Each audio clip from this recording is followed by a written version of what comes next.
Evening, folks. Welcome to the Upper Tier, the football podcast we bring you each and every day. Head out to YouTube, smash that subscribe and bell notification button, and as always, drop a like on the video. This is your Monday mashup where we're going to do a review of all the Premier League action, and we're also going to be talking about all the headlines that came out of that. We'll be having a chat, of course, about Gary Lineker and the BBC. I think the first time in my life. That a match of the day hasn't kind of gone ahead as usual, let's say, and the news that evolved around that football focus, final score, all these things just collapsing in solidarity with Gary Lineker, let's say. But lots of stuff to talk about. And nowhere better to start, I suppose, with the Premier League review for my sins. Just take a few comments first. Eno's there. What's the crack, Niall? How are you, Eno? Good to see you, my friend. And Morris, as always, in little stat warm you up with. Forest have 0 win ratio since Shelby has been starting. Maybe I was wrong. Oh, yeah, absolutely. Let's get into this Premier League review. And nowhere else to start but down at the Vitality Stadium. Liverpool rolled into town against the Cherries Bournemouth and had an opportunity. That door was slightly open on top four to move into that position, if not but a few hours, and put a bit of pressure on Spurs. And in typical Liverpool fashion this season, we absolutely crap the bed, don't show up, and it was another disastrous showing from the Reds down there on the southeast coast. Bournemouth, I think they were full value for the win. I think they deserved the 3 points. I think in the first 15 minutes, I think we were really good. We created a lot of opportunities. Van Dijk could have scored two. Learmas took one off the line. Great header from a corner. But we just simply didn't do enough. And on 28 minutes, Billing showed up. Great move by Bournemouth down the right-hand side. Van Dijk tracking the player, tries to hand him off to Robbo, who clearly was on the wrong side of the player to make any impact on it.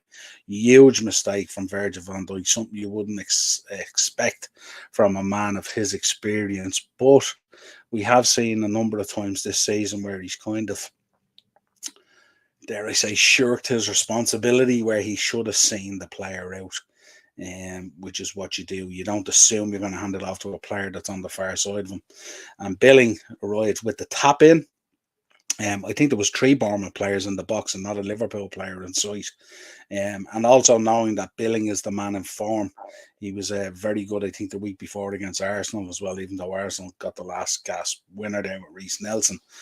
But Bournemouth ran out 1-0 winners. A poor game, summed up by a dreadful penalty by Mo Salah. I don't know why he was trying to burst the net with a keeper gone the wrong way. He only had to slide into the bottom left corner, which was a very strange one, really, for Mo Salah. Normally, you'd expect him to put that away, but it just kind of summed up our day. I hate that white disco kit. I'm sick of the sight of it. I can't wait to see it gone. But yeah, a real weird one there for Liverpool. So, yeah, and now we've got the big game against Real Madrid coming up on Wednesday. 5-2 down from the first leg. And it's not really looking good. I will be doing a preview, by the way, for the Champions League game tomorrow evening at 7. And then you'll catch me on Dynamo's Dozen, that channel where we'll be doing our weekly pro wrestling podcast. Then, of course, we will be back on Wednesday with a match reaction Wednesday evening. And on Thursday, you'll get me here Thursday Tier Talk with the Dazzler. I think that kind of rounds everything up because we don't have a game at the weekend after Real Madrid. Or Friday we'll be covering the draw. So here we go. Morris, very concerning they couldn't follow up that United win. Yeah, the drop off is just unbelievable.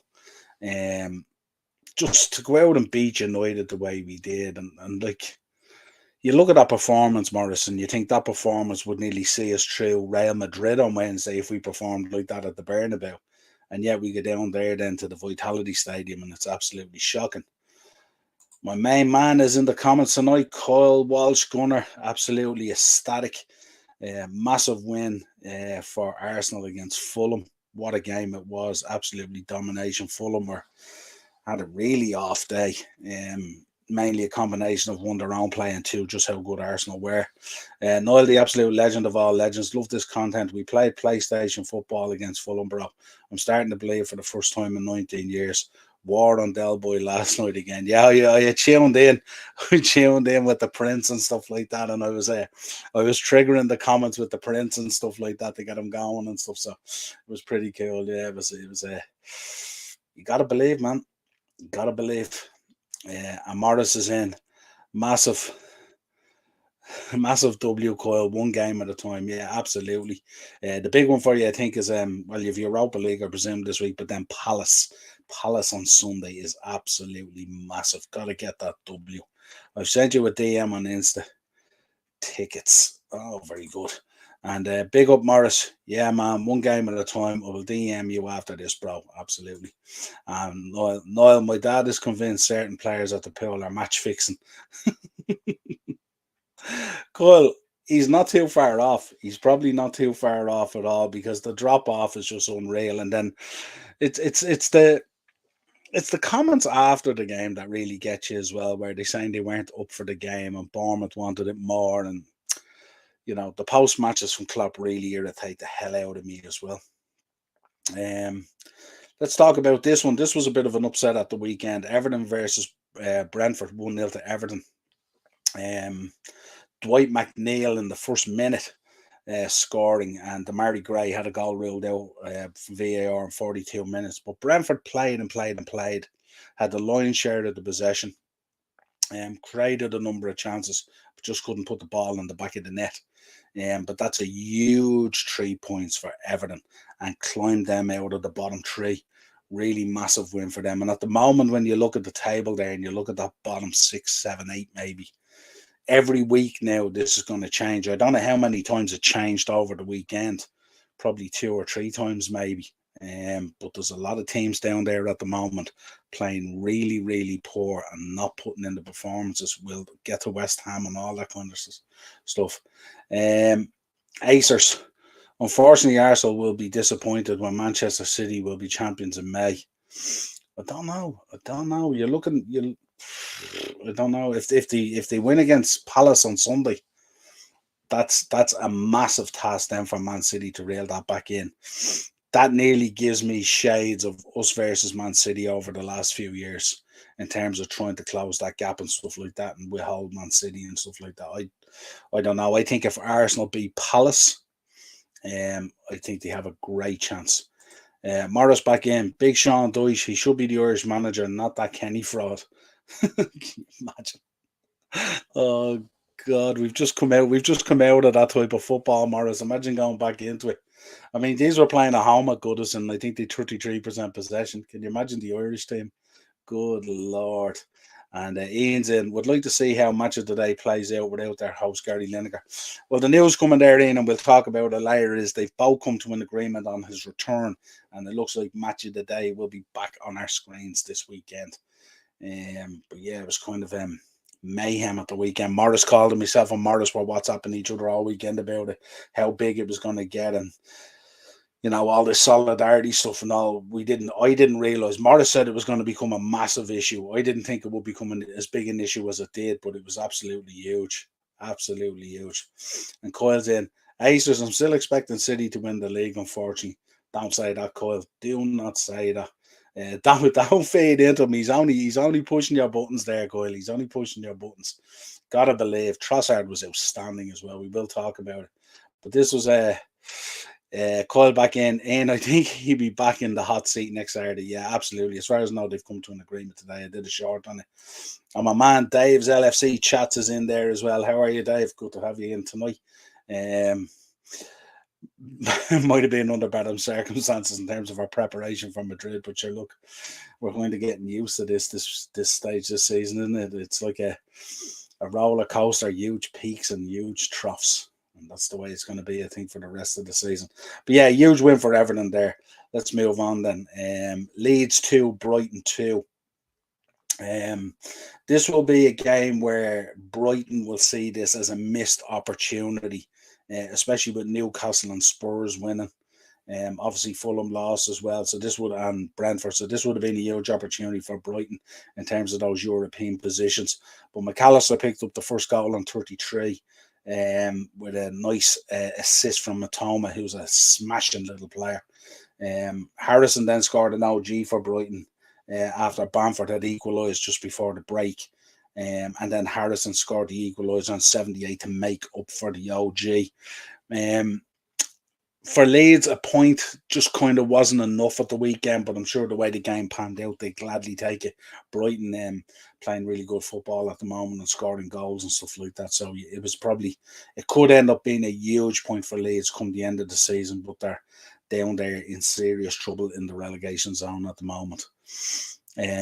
Leicester 1, Chelsea 3. Should I be talking about Chelsea now and how they're starting to find their rhythm and their identity under Potter now? Big result midweek they had last week against Dortmund, which fizzled out into just an absolute shambles of a kind of a row nearly. Jude Bellingham didn't shine himself really in good light at all and stuff like that during that game. But Chelsea went out, they went at it straight away. Goal by Chilwell after 11 minutes. But some really, really nice play, and they were creating chances throughout the game. Patson Daka on 39 with the equaliser. And then Havertz on injury time at the end of the half. And then Kovacic on 78. But we did have a sending off in the 87th minute as well. Wout Fass got sent off, which kind of paved way to anything that was going to happen. But this was kind of a very dominant performance by Chelsea against Leicester, who are really, really struggling at the moment. You can see in the table there, down in 16th and in free fall at the moment. Serious concerns there with Rodgers at the moment, likewise with West Ham with David Moyes as well. Michael Carrick being linked to the job this week, doing an outstanding job with Middlesbrough. So we will wait and see what happens there. But another poor day at the office for Leicester, especially at home with the King Power. You expect them to be a bit more. But Chelsea now just starting to find that rhythm as these players who have come back from injury are starting to find their feet again. Chilwell, Reece James, players like that, and all playing really, really well. Next up is Tottenham 3, Forest 1. This was a big win for Spurs, and I know they were up against Nottingham Forest, and no disrespect to Nottingham Forest. Kane took his goal as well on 19 and on 35 with a penalty. Son rounded it out in 62, and Worrell picked up the consolation for Forest. But this was a big win for Spurs after a really poor midweek against AC Milan, crashing out of the Champions League. They were so poor, and they had to kind of find a way to bounce back. And Forrest was probably the ideal candidate for them. I think Darren had mentioned it on the Thursday tier talk that he thought they might be the ideal team for them to play, because Forrest would come out and play football, and that would leave them a little bit exposed in terms of Spurs. But this would be a big win. Also laying down a marker as well in terms of the top 4 race as well, which was kind of disappointing. And I did say when I was doing the match reaction on Saturday evening that I kind of, before I jumped in and did the match reaction for the Liverpool game, I kind of wanted to see how the Spurs game went in terms of damage control. I suppose I was just holding on to that last bit of hope at times, when you look at these things. But a huge win. Huge win for Spurs. Richarlison also had a goal ruled out after 3 minutes as well because of VAR. But yeah, that's the IU also missed a penalty at 3-1 in the 96th minute, but didn't really matter, to be honest. But big win for Spurs in terms of laying down their credentials for the top 4 race. Palace 0, Man City 1 was the evening game. Came down basically to a penalty from Erling Haaland on 78 minutes. Palace huffed and puffed and held out Man City's attack, but it just wasn't enough. Conditions were kind of crap as well. But Man City ended up seeing the game out on that penalty from Haaland on 78 minutes. sealed the 3 points for them. Kind of feel like with Man City at the moment, they're getting to the stage. Obviously, they would have had an eye on the game coming up against Leipzig midweek in the Champions League, which is really, really important to them, especially to Pep in terms of winning City a Champions League, European Cup. But kind of struggling in the league, but getting by and getting the results, but just about getting there. But if you look at, say, 11 games to go between the two teams, City nearly look like they drop points more so than Arsenal. And that's a very good sign for Arsenal at the moment. But a 1-0 win, you'll always take it down to Selhurst Park. Horrible place to go. Let's get into Sunday then, the 2 o'clocks, and we'll start with, of course, the league leaders at the moment up against Fulham. I expected this to be a much more tighter game. But I said it on Thursday as well when I was talking with Darren, that I thought Fulham looked a little bit tired. They've certainly justified their position in the league there in 8th position. They've had a fantastic season under Marco Silva.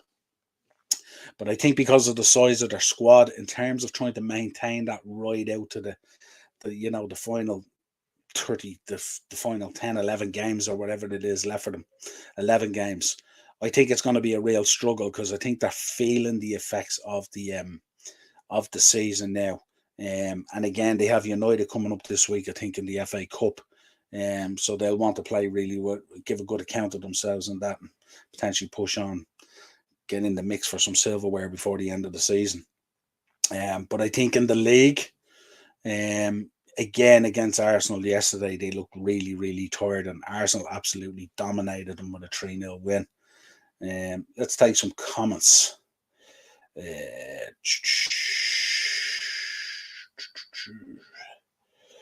Yeah, Morris first. The Lineker stuff is groundbreaking in our history.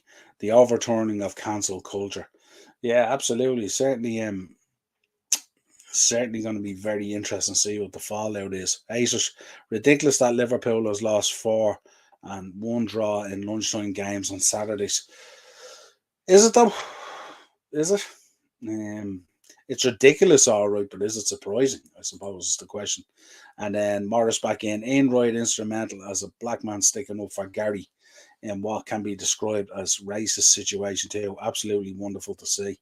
Yeah, absolutely. I mean, the whole solidarity thing and all was brilliant. A fair play to Roddy and the boys and all. They all stood by him and stuff like that. And even down to all the people involved, even in Football Focus and Final Score, the whole lot of them. Yeah, so it was brilliant to see, and it really shone the BBC in a poor light, really, to be honest.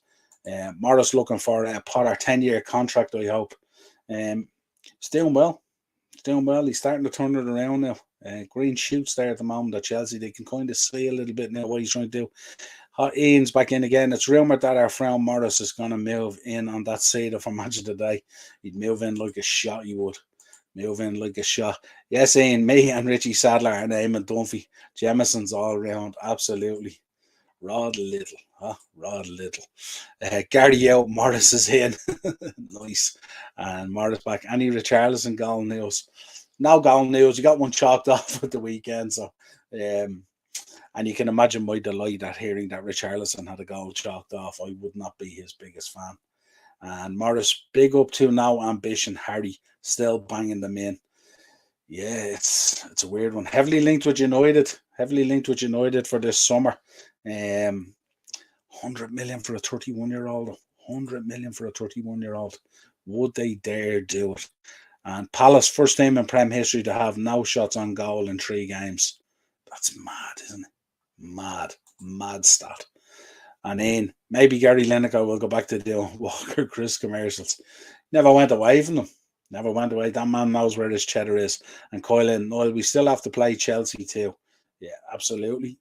You still have to play a couple of teams that are coming to form. And you also still have to play us at Anfield. Which I don't think would scare the living bejesus out of you these days, but who knows, Depending on how the top 4 race is going, Kyle, I nearly cough up the 3 points to you, to be honest, mate, just to see City not winning. And Acer's back in. I think United will struggle the next 4 games without Casemiro. Yeah, I think that's a given. I mean, I think that's why they were so up in arms, and we will talk about it, of course. But huge win for Arsenal, of course. Gabriel on 21, Martinelli on 26, and Odegaard just before half time, 45 plus 2. Very, very impressed with Martin Odegaard. Number of performances this season. And the VAR, of course, ruled out a goal after 16 as well. Robinson with an OG as well. Martinelli, I think it was, just ruled offside as well. But the damage was all done in the first half, and there was no need for Arsenal to it was game control then after that. No need to be silly in any way in the second half and stuff like that. Trossard was absolutely outstanding, as myself and Kyle said when he was signed. He'd be a huge signing for Arsenal. A lot of people were looking at it, not too sure, especially the disappointment of missing out on Mudryk. But I did say at the time he's a fantastic signing, and I think I went as far, correct me if I'm wrong, chap, but I think I went as far as say that Trossard, you could even view him as a statement signing. He's a really, really, really good footballer. Big up on him, And then I think United was struggling. Oh yeah, we did that one already, Casemiro. And then Morris back in. Arsenal do have a poor record on Anfield. Absolutely. But I mean, if you think about a lot of the places this season, a lot of the places, Morris, where Arsenal would have had a poor record, you've been turning those places over this season, you know. So you never know, Arsenal was playing like a challenge match yesterday. Yeah, absolutely. And look, Fulham are a good side. I well know. I'm a Liverpool fan. I should know based on the first day of the season even. That's a tough place to go to, Craven Cottage as well. It's not necessarily inducive of teams that want to play a nice wide brand of football either. So that was a fantastic win yesterday. That yesterday could have been a potential banana skin. Marco Silva has been doing big things down there against big teams. So that was a massive win yesterday. I'm sure it was a relief to get out of that and then move on to Palace. Morris back in. There's a conspiracy against Man United, I hear. Not a chance. Not a chance. Trossard's a class act. Absolutely cool. We said it. Me and you. I think me and you were both in agreement, weren't we? I think actually, Kyle, if I'm right, a week before he signed, I think you were on the show for a few minutes, and we both actually agreed that Trossard would be a great sign. Remember? And you were saying actually you'd love to have Trossard at Arsenal. So great shout out as well, yeah. And Morris back in. Premier League proven was key, Coyle. Yeah, absolutely. Premier League proven. Cheap Heat and Match of the Day Productions. There you go. Morris, you'll have to change the channel, change the name. I did put out a bit of shithousery there on Saturday night where I tagged our show. I tagged the BBC in our show in case they needed some content, just having a bit of fun. Acer's back in. Mo Salah will absolutely destroy Arsenal left-hand side at Anfield, and Klopp will go for a kill. Mo Salah hasn't been really destroying teams on the left on the left-hand side much this season. He's had a sprinkling of performances, I would say. Stats look good, but don't really tell the truth when you drill down into it. And Coyle back in. Spot on, Niall. We did, yeah, absolutely. Let's take the next one then. The next one was United versus Southampton. This was really a game that was kind of spoiled by the officials. Obviously, the red card to Casemiro. United were playing really, really well. Lose Casemiro to the red card. In the chat, let me know, yes or no, red card. Don't do it in terms of bias and stuff like that, but in terms of if you looked at it yesterday, red card, yes or no. Let me know. I think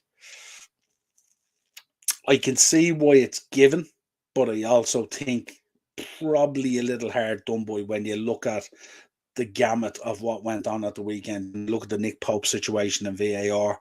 When you look at the Chelsea game, two of them were pretty similar, could have had red cards. And then when you look at the other decisions that fell in the game as well, I mean, you could argue that the handball in the box when he was kind of down on his two arms, we've seen them given. We've seen them given and stuff like that, Sorry, Coyle. Mo won't destroy it. Mo wouldn't destroy a good dinner. Yeah, absolutely. And Coyle's back in. Yes to the red card for Coyle. Morris back in. Mo El Neni is the Egyptian king. Yeah. Absolutely, this season anyway. And Ace was back in. Arsenal left hand side was absolutely destroyed by Sporting Lisbon. I wouldn't read into that at all, Acers. That was a game management out there. That wasn't look. Arsenal could have went out there, deployed a full team out there, and absolutely done a number on Sporting. And I'd expect them to take care of Sporting back at the Emirates with not too much trouble, to be honest. I wouldn't be reading anything into that Sporting game at all. They're after going out, and they're after absolutely putting a really, really good Fulham team to the sword there. The Egyptian clown. Absolutely. Morris back in. Red card all day long. He's out of control and he needs to go to anger management. He's a danger to society. Morris going in hard on Casemiro. Good Lord. Yeah, I suppose when you look at it, when you look at the kind of the angle of the tackle and the studs that were shown, they talk a lot of times about the arms being in a natural position. That's really not a natural position to go in for a tackle like that. And he could have broke the guy's leg. So I suppose with all that, when you take all that into account, and the fact I suppose United as well have come out tonight and said they're not going to appeal it as well, you got to take all that into account as well. But I think where the problem was it's the inconsistency throughout the weekend. The Nick Pope situation, the tackle on Joe Felix. There was another tackle or two in the Chelsea game as well. I think if they had have all got red cards, I think this conversation mightn't have blown up as much. But I think the fact that some of those tackles were let slide, and then this one was penalised, it did kind of look like they were looking to go at Casemiro. Because I also think as well the red card that he got, when he grabbed your man by the collar as well, I thought was a bit too much as well. I just think he's been unlucky, and I take Eric Ten Hag's point as well that the fact that he got no red cards when he was playing in the previous 500 games or whatever it was and stuff like that. I think he's just one of those players that plays on the edge and gives you 100%, and he's all in. So he's always going to kind of, not a reputation thing, like if you talk about a Bruno there's just a level of shithousery there that probably officials don't really like. I think with Casemiro, I think he just plays on the edge and he goes into battle every time, regardless of what the match is or what's on the line. And I think because he plays so much on the edge, I think there's more of an opportunity there to get caught, get booked, and things to be re-looked at to go red card and stuff like that. But he's going to be a massive loss to United over the next 4 games. We've seen what happened last time when he went out as well. Their form dipped. And they know how big a player he is for them. But yeah, that's just, sometimes when you get these players he's an outstanding player. And the problem is sometimes you get these players who are unbelievable, but just from a mental point of view, sometimes they just lose it a little bit, and he's probably one of those players, but to kind of take that away from him might take some of the football of how good he is, Acer Santos Rabona goal last was absolutely ridiculous skills. Yeah, absolutely. So let's move on. So that was United 0-0. Southampton had a number of chances. I can't big up James Ward-Prowse enough. I just think he's an excellent footballer. I think his time is nearly over at Southampton, to be honest. I think he's way better than that, and I think he needs at least a minimum of a move to a top 6 club, if not higher, in relation to that. So we'll get into the next one then, which is West Ham and Aston Villa. Aston Villa took the lead on this 17 minutes with Ollie Watkins. Brahima on 26 with the penalty. So and not a huge amount else to report in the game. West Ham were at home. Not much to report about it. Villa were kind of away. Not much to report about it. Ran out of kind of a 1-1 draw. Not much happened really hugely after that. But again, a draw at home doesn't really help West Ham's plight.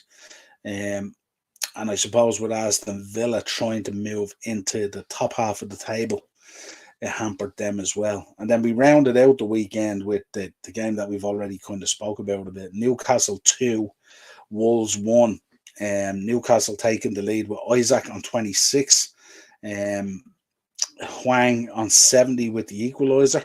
And then the man that we've been talking about this season, who's having a kind of not a breakout season, but a way better season that he's had in the past, Almiron on 79 with the goal.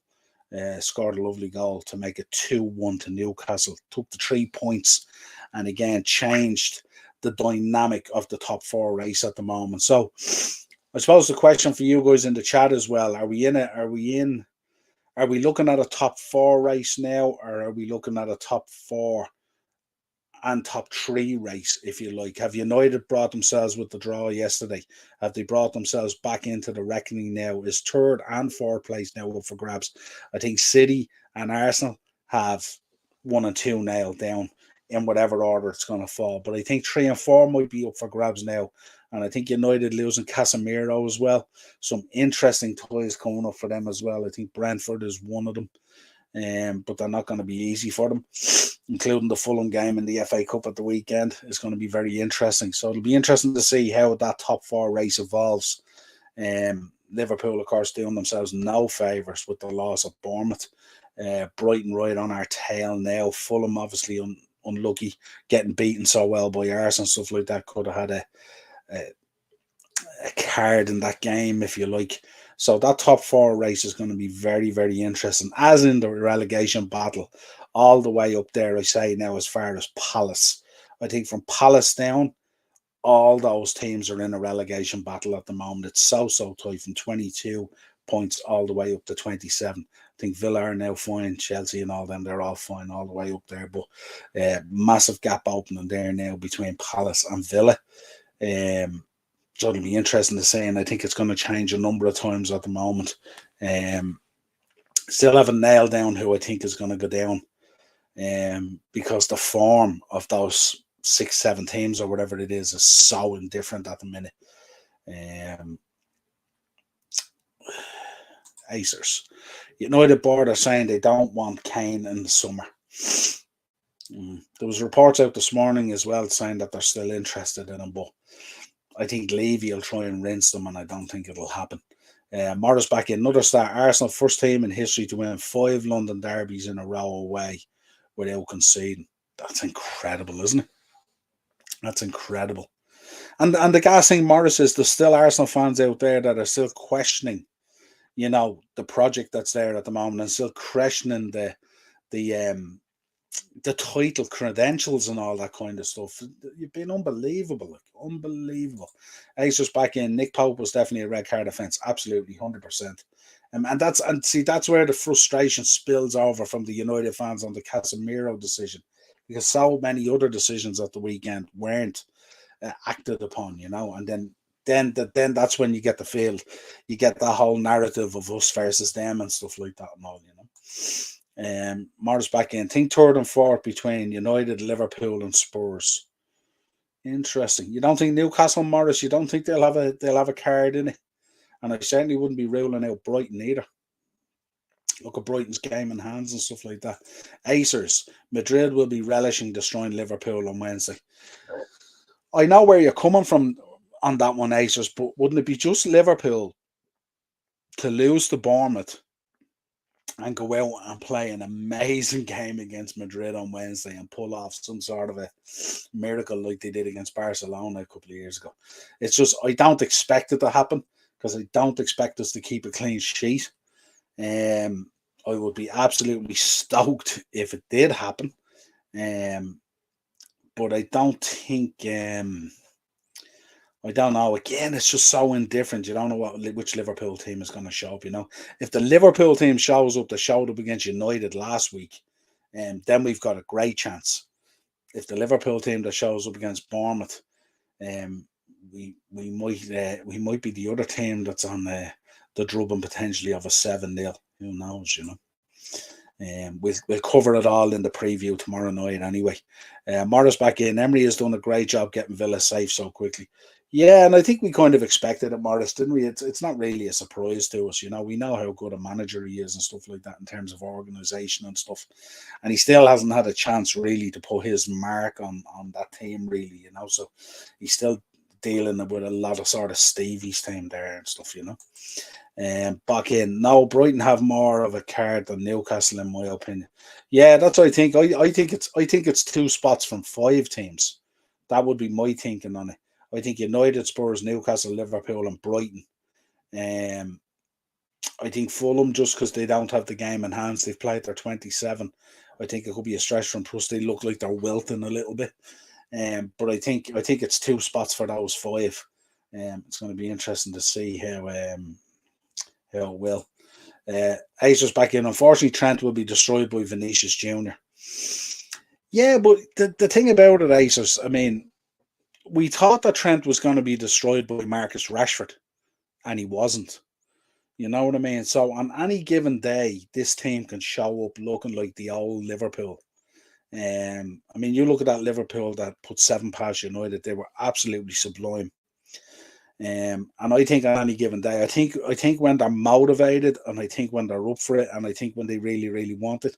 And you got to remember, this is a Liverpool side now that's back against the wall. This is last chance to learn for us. You know what I mean? Because you know we don't buy into these top 4 competitions like I mean.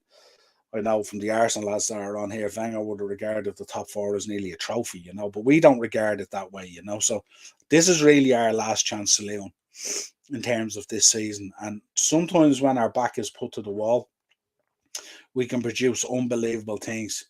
I think if we could keep it tight in the beginning, and I think if we could get a goal early on, I think it might set a kind of a narrative, but not in a way where we lose our head. Like we kind of lost our head a little bit at Anfield because we were kind of, after we had scored 2, we were in dreamland, but we were creating chances as well that we didn't take as well. And I think if you look at the United game, we took our chances, especially second half. So I think if we had taken our chances against Real Madrid at Anfield that we created, we could have been 3 or 4-0 up at half time. And then that's a very, very different game. And then Alisson coughing up that opportunity. He's done it a couple of times this season, but he doesn't normally do it. And if you look at between Courtois and Alisson, would you have ever thought that both those keepers in one match would cough up those kind of mistakes? No. So, like, anything can happen. We're kind of not expecting it to happen. But, I mean, we didn't expect Liverpool to come back against Barcelona as well and score 4 against them. But sometimes this team just finds a way. And, it wouldn't surprise me either if we went and we found a way on Wednesday and we go into the draw on Friday and then we get knocked out in the next round against a team that's nowhere near the level of Real Madrid. This is the kind of season we're having now. It's roller coaster, peaks and troughs. And the peaks are huge and the troughs are huge. And that's just simply the fact of this weekend. Or this season, I should say. So who knows? Ian's back in. Shout out to everyone. Big up, Ian. Love it. And Acer's back in. Real Madrid are absolutely in different leagues than United at the moment. Yeah, you can say that, but are they? Because this is a Man United side that just knocked Barcelona out of the Europa League. Now, I will say Barcelona were missing a few players. A lot of their midfield was missing. But they knocked Barcelona out. And Barcelona are 10 points, I think it is, or something like that, ahead of Real Madrid in La Liga. So you can't, when it comes to this, like I nearly think when we talk about sort of derbies and when we talk about these top 4 rivals and stuff like that, and form goes out the window, I see that with us and Real Madrid as well. We have had a relationship, a love-hate relationship with Real Madrid for years now. We've played them so many times and stuff like that. So this to me feels like a Champions League derby. And in these derbies, form can go out the window. I mean, no one would have thought when we went 2-0 up and we're still creating chances in that first tie that we would go on and lose 5-2. It was an absolute capitulation. 5 unanswered goals from Real Madrid at Anfield after being 2-0 up. No one could have seen that. But who's to say that Real Madrid might not do that at home? Are we expecting it? Absolutely not. Ancelotti, such a good coach, knows how to get these things done and get teams over the line. Could it happen? Absolutely. Did anyone expect Liverpool to put 7 by United last weekend? No. But did it happen? Yes. So anything can happen. This is what makes us love the game. But we shall see. We shall see. It'll be interesting. If anyone can turn them over, it's Liverpool. History suggests it. Absolutely, Morris. We've gone out there and we've done it before. having to score 3 or potentially 4 is a huge task. But as I said, no one expected us to bank 7 against United. Having said that, no one expected us to drop off against Bournemouth and lose 1-0 either. But I just wonder, is that drop off against Bournemouth? I wonder were players maybe playing a little bit safe as well with Wednesday on the horizon. Who knows? You know, I'm not sure that the loss against Bournemouth will define our top 4 race, especially if we go out of the Champions League. Now, obviously, winning the 3 points would have helped greatly, but we didn't get it, and that's it. And we have to move on from it. But anything can happen. Little graphic here I just want to bring up. This is interesting. We were talking last week, I think, on the show about injuries and stuff like that. So I wanted to bring this up. This is a graphic that was put out there, and it's combined Premier League games missed this season through injury from all the clubs in the Premier League. And you see Liverpool absolutely at the bottom there. 162, I think it is, games missed in terms of injuries to players. Brighton are at the top there with 46. City right below on 49. The goal there signifies the champions, if you like, you know. But you can see the teams that have had a drop off. I mean, I suppose the one that goes against the grain is probably Newcastle, because Newcastle have missed 122 games. Chelsea have missed 124. We've missed 162. So you can see there's been a massive drop off between ourselves and Chelsea. And this obviously is part of this. And you hear people talking about, but all teams get injuries and stuff like that. They do, but not necessarily to the extent that we've seen this season in terms of us. Newcastle, obviously, Eddie Howe has done a fantastic job there. I think it's 120, is it? Or 122 games or something like that. And like he still has been able to maintain a level of form. But you got to remember his level of form, has dipped in the last few weeks, bar the win he got yesterday, which was huge from. But prior to that, I think the last 6 games or something like that have been winless, I think. And he's also had injuries in that time. Remember, Alexander Isaac has only come back and stuff like that. So he'd been out injured for a while, which changed the kind of form than when he came in. But it's an interesting graphic when you go down through and you look at the amount of games missed through injury and stuff like that. Let me know your thoughts in the chat, what you think on this one. But massive amount of games for Liverpool. Massive. Interesting graphic. Ian's back in. Make football more enjoyable and entertaining. Bring back the whole mucky pitches. And Acer's insane figures. Yeah, it is. It's absolutely insane. 162 games, like, you know. The drop off has been monumental, you know. Right, so let's get into some chat. And we'll start. Obviously, give me your thoughts at the weekend chat about VAR, the inconsistencies and stuff like that. Let me know if you're thinking the same as me as well. Casemiro, the red. But let me know, would there have been such an upheaval about it if there had been reds dished out in the Chelsea game, and also if Nick Pope had seen red. Because the real frustrating thing for me in terms of VAR, apart from the mechanics of how it works, and obviously the fact that we don't hear, the referees aren't mic'd up, so we can't hear the conversation, and the fact that, and I was saying it today on our WhatsApp group as well, the fact that there isn't, I'd love to see in the VAR booth, obviously the VAR official, but also an official with a footballing background. And I've often said as well, I'd love if the fourth official on the pitch was from a footballing background as opposed to officiating. Because I just think when you look at some of the decisions that are coming out and you look at, you know, some of the stuff that's overturned and various things like that, I think there's just a lack of that football knowledge within the officiating. I think they know the rules. I think VAR knows the rules. But I think they just they don't have that, I suppose, that understanding of what a player's thinking might be in that moment. If you take the Casemiro foul, you know, he's going in there to win the ball. We know he's not a dirty player. He's not a dirty player. He's just a player that gets stuck in and he loves the battle. And I think it's one of those things where a referee can't understand that. So when you see a slow-mo of that, or you see a still picture of it, you see his foot up with the studs showing, goes over the ball and into the player's leg, and it looks really, really dangerous. And it is really, really dangerous. But I'd love if they just brought some football context to that. If there was an ex-football player in the booth as well, to be able to advise the VAR official about what he believes he is seeing at the time, as opposed to just the kind of, dare I say, the letter of the law in terms of VAR and stuff like that, because I think at times VAR is quite deficient in its understanding of the game. We've already spoke about Gary Lineker. News coming out today as well. PSG are interested in entering the race for Victor Osimhen. Fantastic player for Napoli. Probably going to end up being player of the season in Serie A, I would imagine. Pretty close to it anyway. It'll be him or a number of his teammates. Napoli having a fabulous season.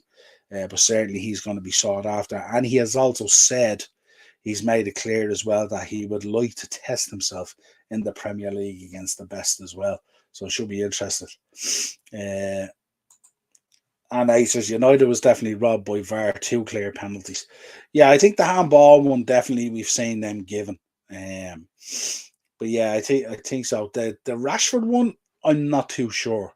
I know there was slight contact when they ran it back kind of on the knee, but I don't know whether there was enough contact in terms of him going down, stuff like that. Now, having said that, if you're a player operating at the pace that Marcus Rashford operates at, it doesn't take a huge knock to send you flying like that. But I think as well at the time, by the time he went down as well, the ball was out of play and stuff like that and all. So I could see why they didn't give that one. But the handball one certainly would be one that I'd probably have given. And then Morris, the great Man United can't survive without one player for a few games. Sad how far they have fallen. Yeah, I think he's just so influential because he's come in and he has a winning mentality and he has a history and a legacy of success. And he's played at such a high level with such brilliant players. And he just has a huge effect on the players around him. So it's not, I get where you're coming from on that one, Morris, but I don't think it's just losing him as a case of just one player coming out. It's not like losing Scott McTominay or losing Fred or losing someone like that. You're losing a player there who guides that team, who, like, I mean, you could argue he plays a captain's role out there. He raises everyone's games around him. He expects a level of performance out of his teammates that he'll only accept. And you can see the difference he has made at times to Bruno's game. You can see the difference he's made in that midfield as well when Fred has played. I think what they're badly missing at the moment a little bit is Eriksen as well. I think the loss of Eriksen on this injury has hit them pretty hard as well as a playmaker and stuff like that. But I think losing Casemiro is huge because what happens is, and what you've seen in the last time when he went out from the red card, is the level of play in the United midfield drops a level. Plus, in terms of his tracking back and stuff like that, we've seen like how many times has he stopped teams from scoring goals this season, you know. He's been outstanding when he's been in there. But unfortunately, he just comes with this situation where you will pick up yellow cards that may be overturned into reds. But yeah, that's all you can really say on it. He is dirty, Niall. He's violent and reckless. He's going to do a Cantona next. Roy Keane looks like a saint compared to him. He's a dog. Oh, love it, Morris.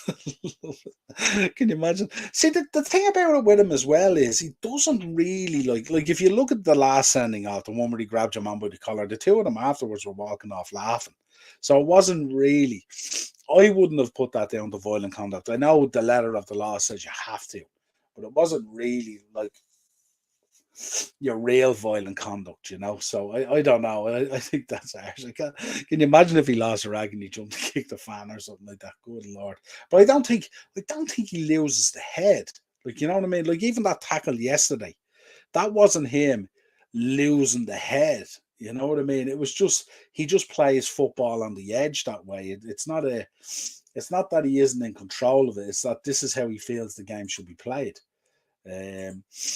Casemiro was Claude Makelele in United midfield. Yeah, absolutely. Sure, Dazzler will get in there and save the day for Man United. Maybe they could do it with Casemiro out. He might be an option, you know.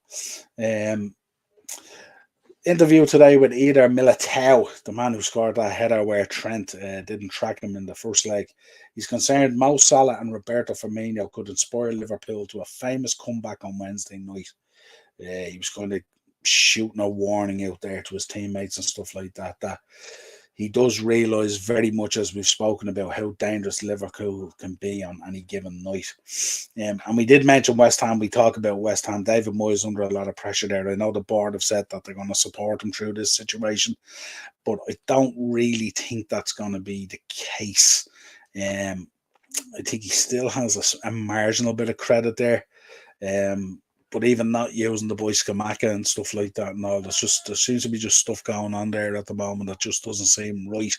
Players don't seem to be putting it in from. I know they had a big win the previous week and stuff like that, but it's few and far between the results at the moment and way off where West Ham should be, especially with their home form. But Michael Carrick has been earmarked. Ex-West Ham player has been earmarked as a potential successor for David Moyes. I think that'd be a great move for Michael Carrick. Certainly with the work he's done at Middlesbrough, he's been absolutely outstanding.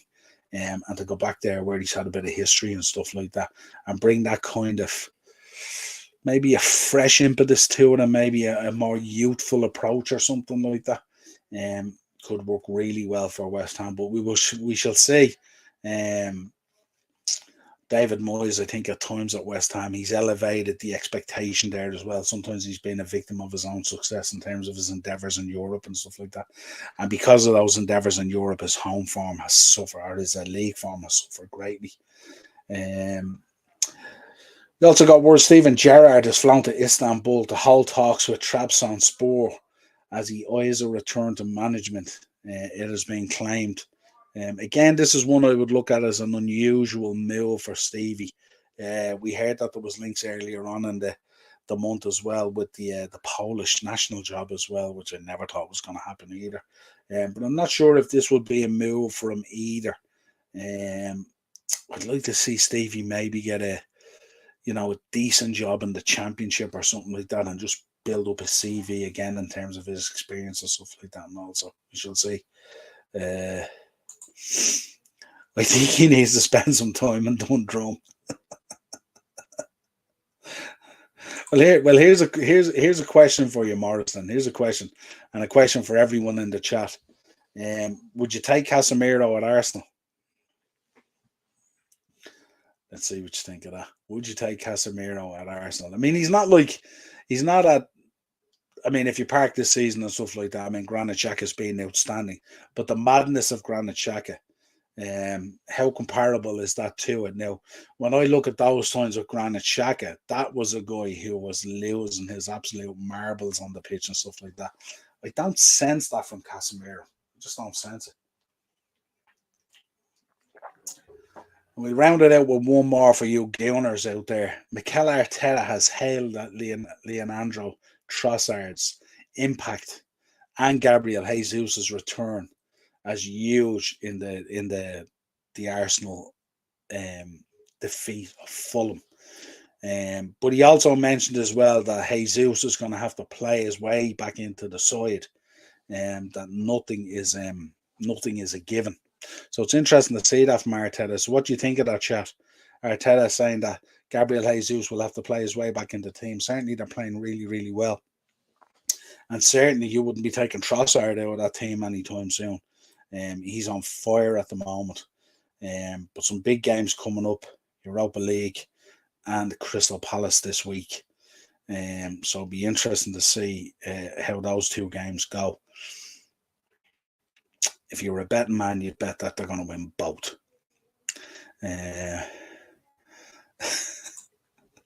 I take him to polish Partey's boots. Oh, love it. Good.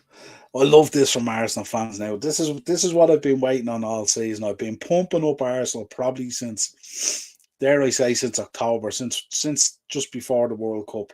I've been pumping up Arsenal. I've been trying to get you guys going. I've been trying to get you on that title wagon and stuff like that and all. And now you're out there. Now the big boy stuff is coming out now, and this is what I want to hear. This is what I want to hear.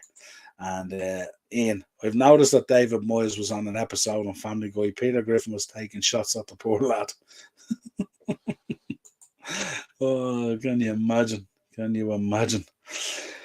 Well, that's it, folks. Another Monday mashup in the bag. Just to let you know, from next week as well, we might be thinking of trying a different format. So what I'm thinking of doing is we'll do our usual rundown of the Premier League and stuff like that. But then what I'm thinking of doing is doing it more like a sort of a call-in.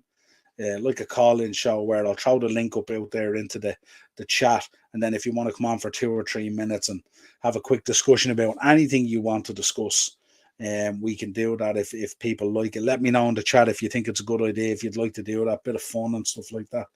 So more like a kind of a feel of a call-in show, because I like these shows to develop in such a way where it's more about you subscribers and you people in the chat and stuff like that, so you can get your viewpoints across and stuff like that. I tend to assemble the shows with the news articles and stuff like that, and the matches and all that kind of stuff.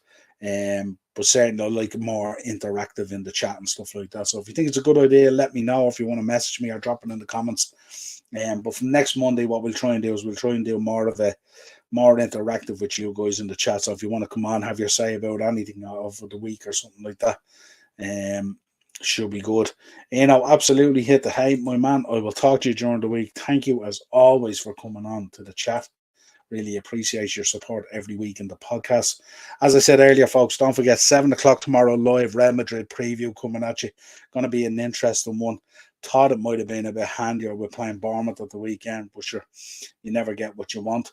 And don't forget, 8 o'clock then we will be live on Dynamo's Dozen. We'll be talking about the road to WrestleMania 39, all the latest pro wrestling news, taking a look back at the history this week, some real interesting things, and we'll drop some notable birthdays. Wednesday evening, I will be back with a match reaction, probably around 10:15, depending on how the game goes. It might be later, depending on what way. Or it could be sooner, depending on what way the score goes. Thursday, me and Dazzler back on your screens. Thursday, Tier Talk. And that's really it then going into the weekend. We shall see what happens. Liverpool then after Wednesday. Friday, I'll cover the draw. So we'll cover the draw live on Friday. Because I'm off, I should be able to cover the draw. It's Paddy's Day over here. But yeah, I should be off for the draw. So that should be a bit of crack. As always, folks, have a real safe week. Thank you in the chat for coming in, as always. Appreciate the subscribers as well, growing all the time. So if you could share it out there, keep on getting those subscribes up. So the road to 1,000 is well and truly on. Really, really important to us. Likes on the videos. Hit the subscribe button. Hit the bell notification button. And we will be back with you again real soon. Morris finishes out with, I'll be up for a 3-minute Shelby chat. Absolutely. Would you get 3 minutes, Morris? 3 minutes on about Shelby? I'd be impressed. I'd be very impressed. And good night, folks. Good night, Eno. Everyone have a safe week. And we hope to see you back on the shows over the next coming days. Cheers, folks.